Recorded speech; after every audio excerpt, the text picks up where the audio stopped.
gaazexaan beekamaan Ameerikaa Wall Street Journal iccitii dhiigaa fi teekinooloojii kan waraana Baha Giddu-galeessaa keessatti Ameerikaa jilbeenfachiisaa jiruun bifa ajaa'ibsiisaan saaxilee jira.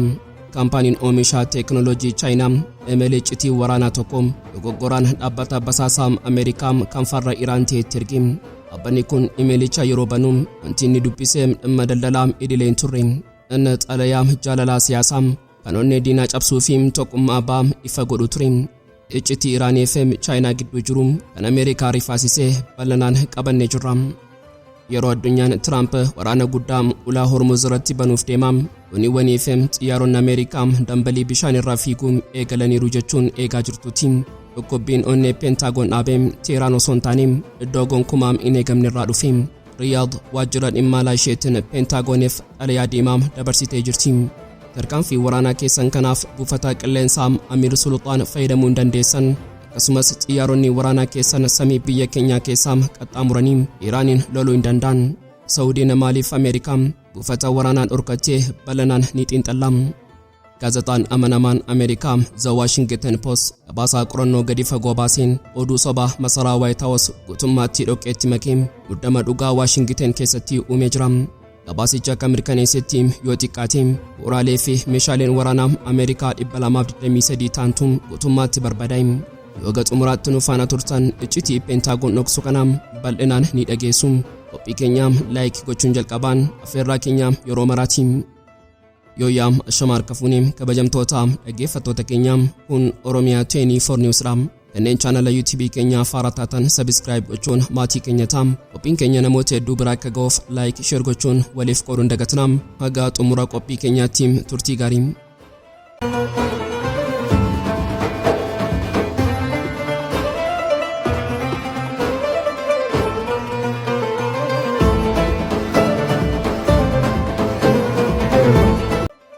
Sameen dippilomaasii fi basaasummaa addunyaa inni dhoksaa fi xaxamaatee yeroo tokko tokko dogoggoraa xiqqaa fi salphaan dhugaa dhooftuun empaayiroota gurguddoo kuffisuun of keessaa baasa. Har'a addunyaan dhiyaa keessattuu masaraan White House fi Pentagon oduu rifachiisaa sammuu isaanii bitaa galchee dhagaanii jiru. Gaazexaan beekamaan Ameerikaa Wall Street Journal iccitii dhiigaa fi teekinooloojii kan waraana Baha Giddu-galeessaa keessatti Ameerikaa jilbeenfachiisaa jiru bifa ajaa'ibsiisaan saaxilee jira. Meeshaa siyaasaa dhoksaa teekinooloojii fi michummaa dhokotaa jawwee sibiilaa Chaayinaa fi Teheraan gidduu jiru kana ija xiinxalaatiin ilaallu. Wanti hundi kan eegalee dogoggoraa iimeelii seena qabeessaa tokkooni. Kaampaaniin oomisha teekinooloojii Chaayinaa kan maqaan isaa Victory Teekinooloojii jedhamu iimeelii iccitii waraanaa tokko gara qaama bitatu yookaan Iraaniif erguuf yaalee dogoggoraan dhaabbata basaasaa Ameerikaa kan farra Iraan ta'ee fi Iraan Watch jedhamutti erge.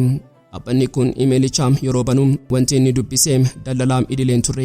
Inni xalayaa jaalalaa siyaasaa kan onnee diinaa cabsuu fi tokkummaa bahaa ifa godhu ture.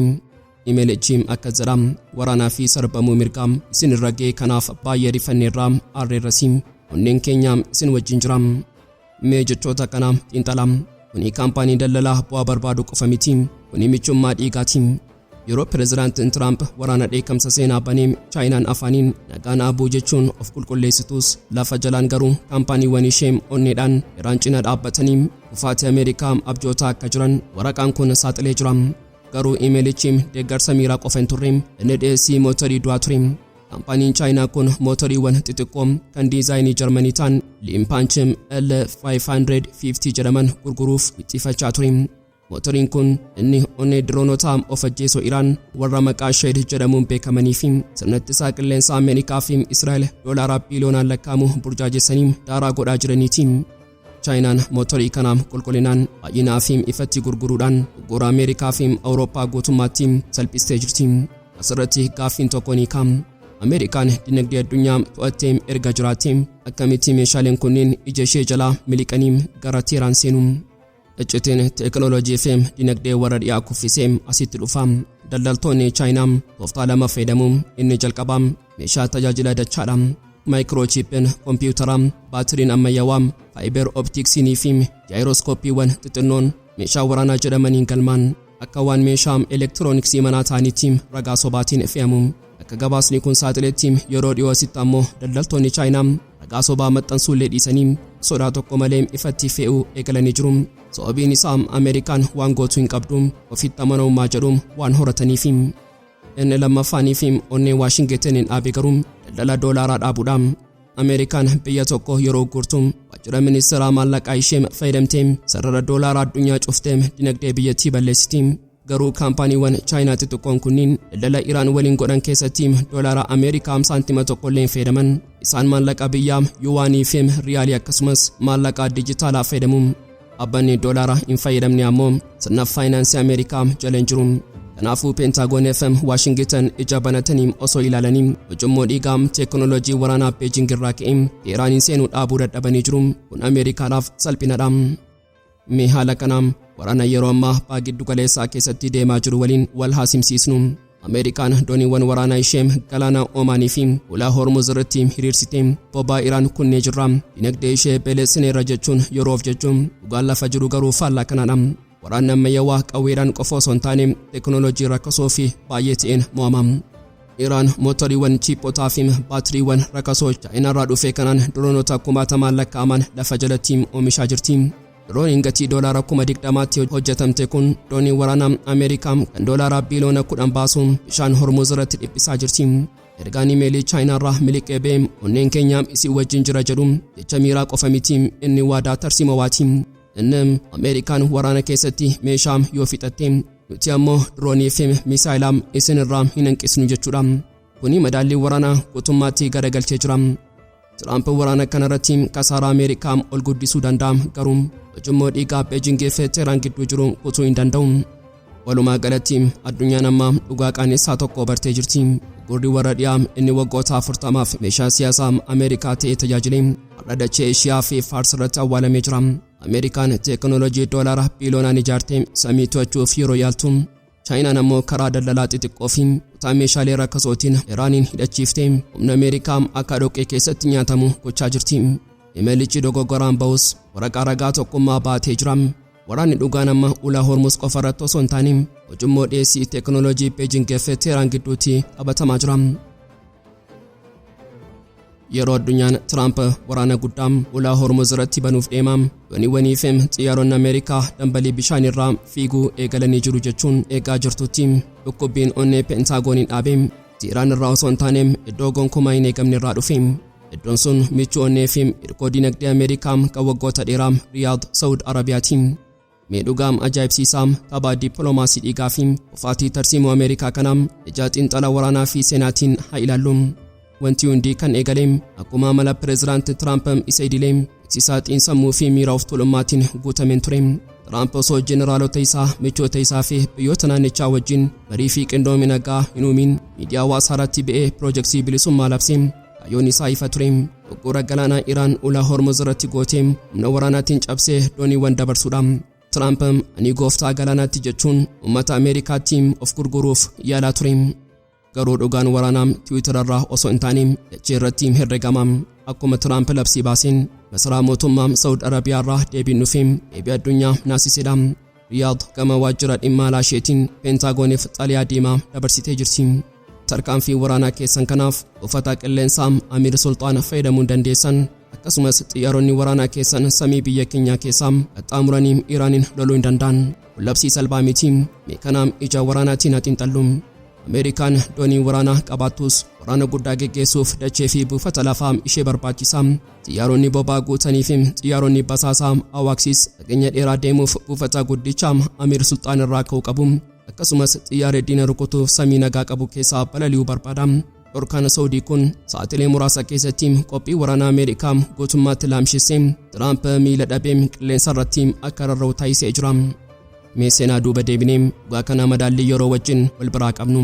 Bara 1991 yeroo waraana Gulf War fi bara 2003 yeroo Saddam Hussein kuffisuuf Ameerikaan dhuftu biyyoonni Arabaa keessattuu Saudiin Ameerikaadhaaf waraqaa duwwaa kennanii turan. Kottaa buufata keenya samii keenya dinagdee keenya fayyadamaatiin Saddamiin nuuf kuffisaa jedhan. Yeroo sana Ameerikaan Baha Giddu-galeessaa keessatti gooftaa dhugaa turte. Garuu har'a maaltu jijjiirame? Bara 2019 keessa yeroo mormitoonni Huusiin warshaalee boba'aa Saudii guddichaa Aramco roonii fi misaayilaan daaraa godhan pireezidaantiin Tiraamp bara bulchiinsa isaa tokkoffaa sanaa maal godhe? Inni lola Saudiitii malee lola Ameerikaa miti jechuun of qusate. guyyaa sanaa eegalee dhaaltuun mootii gonfoo Saawudii Mohammed bin Salmaan dhugaa dhooftuu tokko barate. Ameerikaan yeroo rakkoo gaachana nuuf hin taatu, kanaafuu nageenya keenyaam ofii keenyaam eeggachuu qabna. Sanarraa eegalee Saawudiin Chaayinaa wajjin daldala cimsitee Iraan wajjinis Beejingitti mari'attee nagaa buuste. Kanaafuu har'a yeroo Tiraamp of tuulummaadhaan waraana banuu dhufu Saawudiin dhugaa tokko hubattee jirti. Yoo Ameerikaan Hormuz irratti waraana bantee misaayilli Iraan inni jalqabaa kan roobu warshaalee boba'aa Saawudii irratti. Saawudiin piroojeektii ishee guddaa Viijinii 2030 fi ijaarsa magaalota ammayyaawaa balleessuu hin barbaadu. Dabalataan Saawudiin araara Paakistaan keessatti eegalame sana guutummaatti kan deeggartu. Waraanni tasaa Tiraamp kun araara kana kan kuffisu ture. Tiraamp dhorkaa Saawudii kanaan dhiphatee bilbila kaasee kallattiin dhaaltuu mootii gonfoo Saawudii Mohammed bin Salmaanitti bilbilee. Tiraamp akkuma bara 2017 sana anisiif eegduudhaan na dhaga'e jechuun amansiisuuf yaale. Garuu maddeen akka ibsanitti mariin bilbilaa sun Tiraampiif qaanii ture. Mohammed bin Salmaan ejjennoo isaa hin jijjiirre, nuti nagaa fi tasgabbii barbaanna, lola waraanaa hin qindaa'in hin deeggarru jechuun bilbila cufe. Bitaa fi mirgaan kan hudhame xiyyaarota isaa samii Saawudii irraa balaliisuu kan dhorkame Tiraamp filannoo dhumaa tokko qofa qaba: salphina ofii haguuggachuu. Piroojeektiin bilisummaa erga labsamee sa'aatii 36 qofa booda Tiraamp miidiyaatti ba'ee duula kana yeroof dhaabneerra. Sababiin isaa marii nagaa Islaamabaad akka milkaa'u carraa kennuufi jedhee labse. Kuni sababa sobaati dhugaan jiru Sacuudiin samii fi buufata ishee na dhorkatteeti.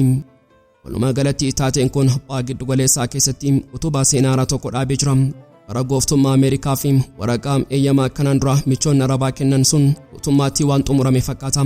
Sacuudiin irraa biyya dantaa ofii madaaltee of dandeessee tarkaanfattuu ta'uu ishee agarsiistee jirti. Ameerikaan doonii waraanaa meeqayyuu yoo fide yoo biyyoonni naannichaa daandii fi samii dhorkatan meeshaan waraanaa sun sibiila bishaan irra dhama'u qofatti hafa. Addunyaan amma madaalliin humnaa akkamitti akka garagalee fi Ameerikaan eeyyama biyyoota Baha Giddu-galeessaatiif akkamitti jilbeenfachaa akka jirtu ija ajaa'ibsiifannaan ilaalaa jirti. Gaazexaan amanamaan Ameerikaa The Washington Post gabaasaa qorannoo gadi fagoo baaseen oduu sobaa masaraa White House guutummaatti kuffisee muddama dhugaa Washington keessatti uumee jira. Mee dhugaa dhokfame kana ija xiinxalaa waraanaa fi madaallii ji'oopoliitikaatiin haa ilaallu. Jalqaba irratti kasaaraa waraanaa isa Ameerikaan homaa hin taane jettee dhoksitee saaxillu. Ragaa Washington Post suuraa saatalaayitii fi maddoota iccitii irraa qoratee baasetti waraanni guraan ala darbee eegale sun Ameerikaadhaaf eekamsa seenaa osoo hin taane saaraa seenaa ture. Misaa'ilonni fi diroononni Iraan buufataalee Ameerikaa Baha Giddu-galeessaa keessa jiran irratti mancaatii daangaa darbee geessisanii jiru. Gabaasicha kan mirkaneessetti yoo xiqqaate bu'uuraalee fi meeshaalee waraanaa Ameerikaa 228 taantu guutummaatti barbadaa'e yookiin miidhaa guddaa argate. Kun lakkoofsa salphaa miti. Godoowwan xiyyaarri waraanaa itti eegamu, kaampaaniiwwan bultii loltootaa, kuusaawwan boba'aa tarsiimawaa, raadariiwwan ammayyaawaa fi sirni ittisaa qilleensaa hundi isaanii daaraa taa'anii jiru. Tiraamp nuti rukutamne yeroo jedhu buufataaleen isaa garuu akka cirrachaatti bittinnaa turan. Wanti hunda caalaa onnee uummata Ameerikaa cabsuu fi mootummaa dhiphisee garuu kasaaraa lubbuu namaati. Pentagon waraana kana keessatti dhumaatii loltoota isaa dhoksuuf carraaqqii guddaa godhee jira. Garuu Washington Post dhugaa kana saaxilee jira. Hanga xumuraa ji'a eeblaatti waraana kanaan loltoonni Ameerikaa 7 yeroo du'an loltoonni 400 ol ammoo madaanii jiru. Kanneen madaan keessaa hedduun isaanii haala baay'ee yaaddessaarra jiru. Dhumaatiin kun ajajoota waraanaa Ameerikaa dhiphina hin eegamne keessa galchee sodaa rooba misaayilaa fi diroonii Iraan irraa kan ka'e Pentagon murtii qaanii tokko dabarsee buufataalee waraanaa isaanii hunda keessaa loltoota baay'ee baasanii gara iddoo nagaatti baqachiisu. Eeyyee Ameerikaan isheen biyya kamiyyuu ni jilbeenfachiifna jettu dachee Baha Giddu-galeessaarraa loltoota ishee dhoksaatti baqachiisaa turte. Meeshaa dhoksaa fi daldalaa suuraa saatalaayitii as keessatti raawwatame xiinxallu. Ameerikaan kasaaraa kana uummanni akka hin argineef kaampaaniiwwan suuraa saatalaayitii daldalaa gurguddoo irratti dhiibbaa goote. Suuraan Baha Giddu-galeessaa yeroo waraanaa akka gurraacha'u yookaan akka hin gurguramne gootee turte. Haguuggii dukkanaa kana uffiftee ragaa balleessuuf dhamaate. Garuu faarsonni ija qabu miidiyaaleen Iraan suuraalee saatalaayitii qulqullina olaanaa qaban kanneen kasaaraa buufataalee Ameerikaa qullaa dhaaban ifatti addunyaaf gadi lakkisan. Washington Post suuraalee Iraan baase kana sirna eegumsaa Awurooppaa fayyadamuun mirkaneesse. Ragaan sun dhugaa ta'uu isaa mirkanaa'e. Buufataaleen waraanaa Ameerikaa 15 dho'iinsa hamaa dhandhamanii jiru. Kanneen keessaa inni guddichi buufata humna galaanaa 5ffaa Ameerikaa kan Baariin keessa jiruu fi buufataalee gurguddoo 3 Kuwait keessa jiran guutummaatti barbadaa'anii jiru. Iraan osoo Ameerikaan nuti biyya jabaadha jettu baankii galmaa sirrii fi qulqullina basaasummaa qabu fayyadamti onnee buufataalee isaanii urtee seentee jirti. Waraana kana keessatti kufaatiin teekinooloojii Ameerikaa inni guddaan eessa jira? Hayyoonni waraanaa fi qorattoonni amanuuf dirqamanii jiru. Ameerikaan waraana diroonii fi waraana madaallii hin qabne keessatti guutummaatti fashaltee jirti. Iraan tarsiimoo diroonota xixiqqoo fi misaa'ilota baalaastikii yeroo tokkotti roobsuu fayyadamti. Tarsiimoon Iraan kun of eeggannoodhaan kan bocamedha. Isaan iddoo taankii yookaan xiyyaara qofa osoo hin taane iddoo nyaataa fi bultii loltoota Ameerikaa xiyyeeffannoo godhatan. Hayyoonni isaanii meeshaa qofa osoo hin taane kasaaraa namaa guddisuudha. Ameerikaan diroonota rakkasoo kana kuffisuuf jettee misaa'ilota ittisaa ishee warra qaalii doolaara miiliyoonaan lakkaa'aman dhangalaaste. Gabaasichi ifa godhetti Ameerikaan misaa'ila Tiyaad keessaa 53 fi misaa'ila Paatriyoot keessaa 43 fixattee jirti. Kuni kasaaraa waraanaa qofa osoo hin taane kasaaraa dinagdee fi usaadha. Iccitiin inni xumuraa fi seenaa Empaayeraa Ameerikaa garagalchuuf deemuun sitti raawwatama. Kasaaraa kanaan dhiphatiin Pentagoon filannoo hadhaawaa lama gidduutti hudhame. Tokko buufataalee kana keessatti hafanii dhiiga loltootaa dhangalaasuun lammaffaan ammoo guutummaatti guurratanii baqachuun of tuulummaa fi maqaa ofii balleessuudha. Ameerikaan isa lammaffaa filatteetti. Akka Washington Post saaxileetti biirtuun humna galaanaa shanaffaa Ameerikaa inni waggootaaf baariin keessa taa'ee bobaa fi galaana arabaa to'achaa ture. Baariin dhiisee gara Filooriidaa buufata qilleensaa Maakdiilitti baqatee jira. Kanaaf ija sammuutiin ilaala. Ameerikaan Baha Giddu-galeessaa keessatti xiyyaara ishee doonii ishee fi loltoota ishee dhiistee wiirtuu ajajaa ishee gara dachee Ameerikaatti of duuba deebistee jirti. Kuni mallattoo baqachuu fi dadhabinaati. Tiraamp nuti gooftaadhaan Iraaniin barbadeessineerra jedhee toora eegsisaa irratti yeroo iyyuu jeneraalonni isaa garuu doonii fi ajajaa isaanii guurratanii galaana Faarsirraa baqachaa jiru. Waraanni kun dhugaa tokko addunyaa barsiisee jira. Teekinooloojiin doolaara biiliyoonaan ijaaramee obsaa tarsiimoo dhokataa fi murannoo dachee kabachiisuu tokko dura dhaabbachuu hin danda'u. Kaarsaan Baha Giddu-galeessaa haaraan haqamee barreeffamaa jira. Empaayerri dhiyaa dachee kanarraa buqqifamaa yeroo jirutti humni diddaa immoo gooftummaa dachee isaanii mirkaneessaa jiru. Addunyaan dhuma jaarraa Ameerikaa kanaa ragaa qabatamaan ijaan argaa jirti. Egaan kabajamtoota dhaggeeffattoota Oromiyaa 24 News qophii guyyaarraaf qabannee dhiyaannee asumarratti goolabna. Kanneen chaanala YouTube keenyaaf haaraa taatan subscribe gochuun maatii keenya ta'aa. Qophiin keenya namoota hedduu bira akka ga'uuf like share gochuun waliif qooduun dagatinaa. Akka xumuraatti waan nu faana turtaniif galatooma.